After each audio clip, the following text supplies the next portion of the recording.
সকালবেলা ঘুম থেকে উঠে মানুষ করে এক কাজ আর আমি করি আরেক কাজ। বৃষ্টি যে পৃথিবীতে আসছে, পৃথিবী থেকে যাওয়ার কথা তো সে ভুলেই গেল। এই জন্য প্রতিদিন সকালবেলা উঠে আমি আগে দেখি যে আকাশে কোনো মেঘ টেঘ আছে কিনা। মেঘ তো অবশ্যই আছে, বৃষ্টি পড়ছে কিনা।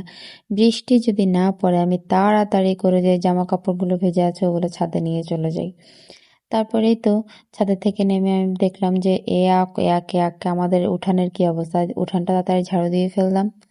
উঠান ঝাড়ু দেওয়ার পর আমার মনে পড়েছে, ওমা ঘর তো ঝাড়ু দেওয়া বাকি রয়ে গেল। তাই সুপার স্পিডে ঘরটা ঝাড়ু দিয়ে ফেললাম। যদিও ঘর ঝাড়ু দিতে আমার অনেক টাইম লাগে, আমাদের ঘরটা কেন জানি একটু বেশিই নোংরা হয়। যদিও আমি দিনে 2-3 বার করে ঝাড়ু দিই, তারপরও নোংরা হয়ে যায়। মাটির হাঁড়িটা অযত্নে অবহেলায় পড়ে আছে, সেই জন্য আমি তাকে সুন্দর করে ধুয়ে নিচ্ছি, কারণ আজকে থেকে আমি এটাই করে মুরগিদেরকে খাবার দিব।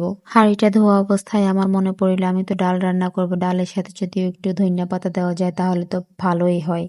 তো নিয়ে আসলাম খামার থেকে। তারপর মনে পড়লো আচ্ছা মুরগিগুলাকে তো ছাড়াই হয় নাই, সেজন্য তাদেরকেও ছেড়ে দিলাম। সুন্দর করে তাদেরকে খাবার দিয়ে দিয়েছি, কিন্তু খাবার দিয়ে আমার নিস্তার নেই, তাদেরকে আবার পাহারা দিতে হয়। কারণ হচ্ছে অন্য মানুষের মুরগি এসে আমাদের আদারগুলো মানে চালগুলো খেয়ে ফেলে।